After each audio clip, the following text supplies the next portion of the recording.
What's going on YouTube? Marcus Crockett back with another video. Over the last couple of weeks, I've been getting a few different requests from people about different things. But one of the things that's more consistent is proposals. Like people don't know how to send proper proposals. They don't know really what to put inside, what not to put inside. So in this real quick video, I'm going to show you exactly, what I put inside, how I structure everything. So hopefully you could take this information, apply it to your business, and start to see some growth, start to change, start to actually get awarded contracts. So let me go ahead and get started, right?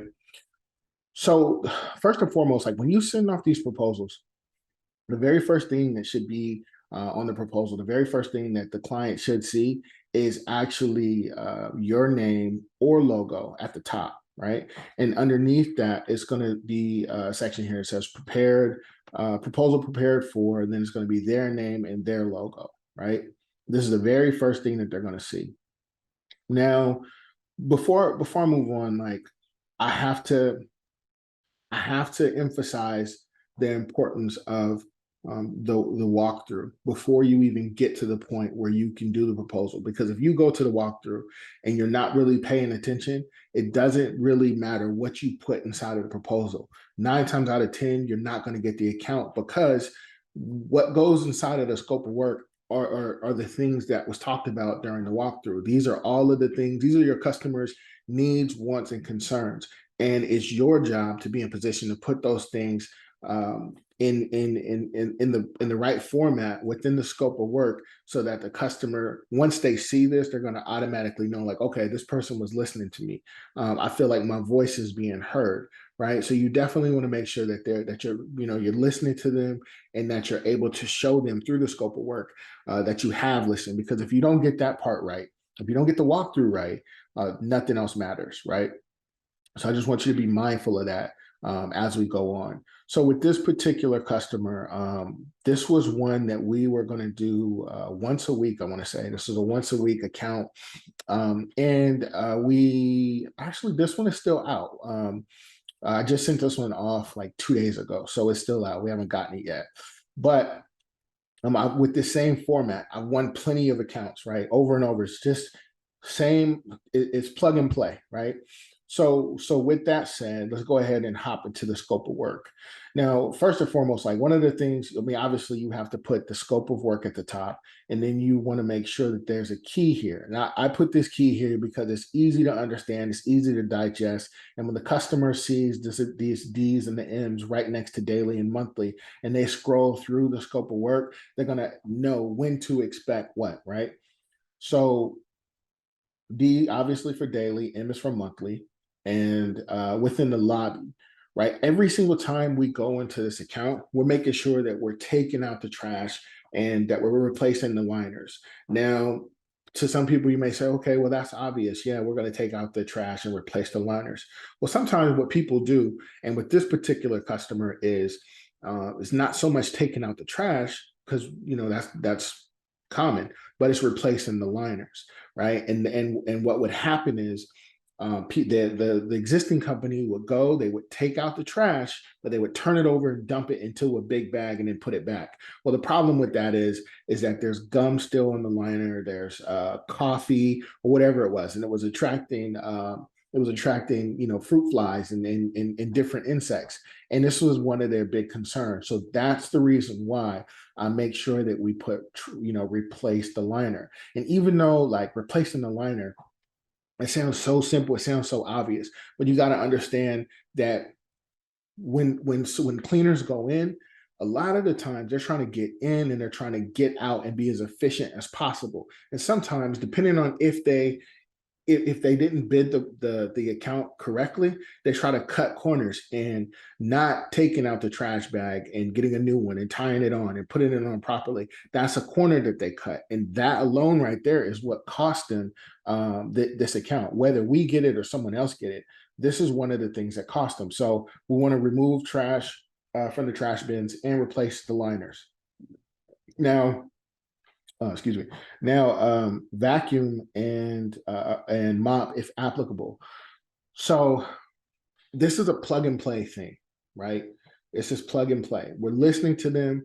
but I want to make all of my proposals as uniform as possible. So when I go and I send my staff out to do a job, they don't necessarily like the scope of work is there for them to see, but they know how to clean a lobby. They know how to clean a restroom based on the floor type. They know that they're vacuuming the floor regardless. But if it's carpet in there, they know they don't have to mop because no one's mopping carpet. But if it's tiled, they're going to have to mop. So that's why I put if applicable, right? And all my staff, they know that, right? And remove recycling from recycle bins. Clean and disinfect horizontal surfaces of all furniture, so on light switches and doorknobs. These are all really big things, especially in this time that we're in right now. Some of those high touch points, and we're making sure that we're doing all of these things on a daily basis. Some of the stuff that we do, they don't necessarily need to be done on a daily basis. If that comes down to wiping down baseboards or dusting the blinds, they don't need to be done on a daily basis. Some of that stuff can be done on a monthly basis, sometimes quarterly basis, depending on what it is and depending on what we negotiate. Um, Offices and workstations, this is all the same thing. Like I don't have to go through and read all of this stuff, but all of these things are just things that you want to make sure that when you go and you talk to these clients or you talk to these prospects, that you're actually listening to what it is that they have to say. And one of the things that I do, like one of my practices is I'll either have a recorder or sometimes I'll even wear a GoPro. Either case, I'll let them know this is what I have and this is the reason for me having it. Because when I go and I have these contracts built out or these proposals built out, I don't want to miss anything. I want to make sure that all of their needs are being met. And I want them to know that I'm listening to them. And it's clear that I'm listening to them because something like these trash bin liners being replaced is something that was high on their priority list, right? So once that's done, like, and you can see here another thing too, like depending on the office that you're in, you can see the offices and workstations. This is a relatively small list of tasks to be done, right? But in the restroom is a little bit more detailed. And it's more detailed because this was another thing that was high on their priority list. So we want to make sure that we check off all the boxes, right? And that's what we did there. We want to make sure we're checking off all of the boxes. Dusting the light fixtures and removal of cobwebs in the restroom was another big thing. So it really comes down to just listening to your customer, listening to your prospect, listening to them in a way where it'll be hard for them to make the decision to not become your customer. That's really what it is. Now, some of this stuff here is blocked out. Well, the insurance stuff I could have just left that in there, but I blocked the other stuff out. So the insurance is basic, like janitorial, commercial cleaning, insurance is all pretty much basic. I think it's like a 1 million occurrence, 2 million aggregate. One thing that's not required is to have a bond. It's usually like a $50,000 bond. I keep a bond just in case, just because I know that it's better to have it and not need it than need it and not have it. Um, so your quality control, a lot of this stuff is specific to what we do and how I run the company. But I'll go ahead and share some of this stuff. Like everything here that's blacked out, once I release the course, the people who are in the course, they're gonna get what's blacked out, right? Blacking out some of the things that we do to set us apart from other companies. But really quick, like the quality control. So the stuff that will go in there is like, what is your promise to your customer? How are you going to make sure that on Monday morning when they come to work, that what you agreed was going to be done is actually going to be done? What steps are you going to go about making to ensure that they're going to walk into a nice, clean office? All of that stuff goes into your quality control. Now, the terms and conditions. This is this is very high up on the priority list when it comes to your contract. And a lot of this stuff in here is set up to protect you, right? Set up to protect you as the business owner. First and foremost, in this section is where I have what we're going to charge, what we are going to and what we're going to charge in the days that we're going to be inside of the account, right? So if it's a Friday account, usually I'll have flexibility on weekend accounts or on Friday accounts. So I'll put either we're going to be there from Monday. I'm sorry, we'll be either there, Friday through the weekend, right? So we can go Friday, Saturday, or Sunday. I'll leave that flexibility, um, because things happen, stuff happens. So Fridays are on my Friday accounts, I'll leave it open for the weekend if the customer's okay with it. We definitely want to have in there when our invoices go out, when we get paid. If this is going to be if you want to get paid upon, once service is complete, if you want to get paid on a net 15, if you want to get paid on a net 30, like that's where all of this stuff goes, right? You definitely want to have in here any late penalties. If there's going to be someone, if they're not going to pay on time, what's the penalty behind that? If they decide they're not going to pay you and you guys have to go to court, who's paying for the court fees? And what's the penalty behind that? All of that stuff is drawn out within the terms and conditions. And again, like this is something else that, once the contract or once the course is completed, this is something else that I'm going to make available to the students on exactly what I do and how I do this part. And then the last part is just you want to have your company name, their company name, dates, and a signature line. Now, the cool part about where we are now is that you can set it up, and again, I'll talk about this in the course and show how to do it. But you can set it up where you can sign stuff online. Like a lot of the time, you don't even have to be there. You don't have to be there to sign contracts. And so last year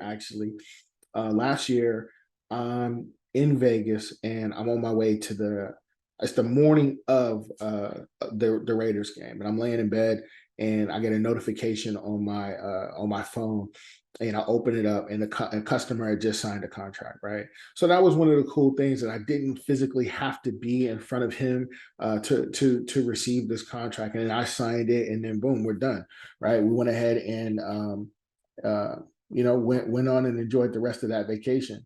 But the point is that you want to make things as simple as possible. Your contracts don't need to be these long, drawn out, uh, you know, books. Like they don't have to be these long things. They could be really clear cut, simple, to the point.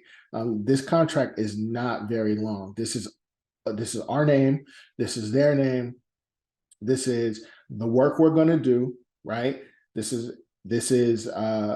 the insurance in case anything happens. This is our promise to make sure that we're going to do the things that we say that we're going to do. These are our terms and what we are going. These are our terms and how we choose to operate the company, when we expect to get payment. This is basically the meat of the contract, making sure that things are going to get done when they say they're going to get done. And then this is just us both agreeing. That's it. It doesn't have to be a long drawn out thing, but the emphasis needs to come from, and your attention has to be paid here, right? And when you go to set up your actual contract here, the terms and conditions are actually a little bit more important than the terms and conditions are actually a little bit more important than the quality control, just because the quality is just is just well, I mean, it definitely is. It's your promise that you're going to do what they say they're going to do. But this right here is saying, hey, once we do all of the things that we say that we're going to do, we need to make sure we get paid. And if we don't get paid, then we'll move on. But all of that stuff is drawn out within the terms and conditions, and I highly suggest that you definitely have terms and conditions within all of your contracts.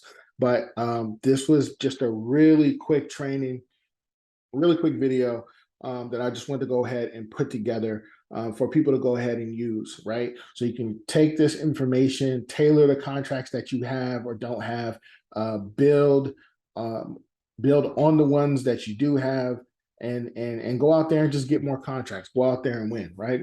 But I do have to send off some information so that I can actually process payroll for all of my contractors and stuff for tomorrow. But guys, this was a really quick video. Hopefully you got some value from it. If you did, why don't you go ahead and like the video.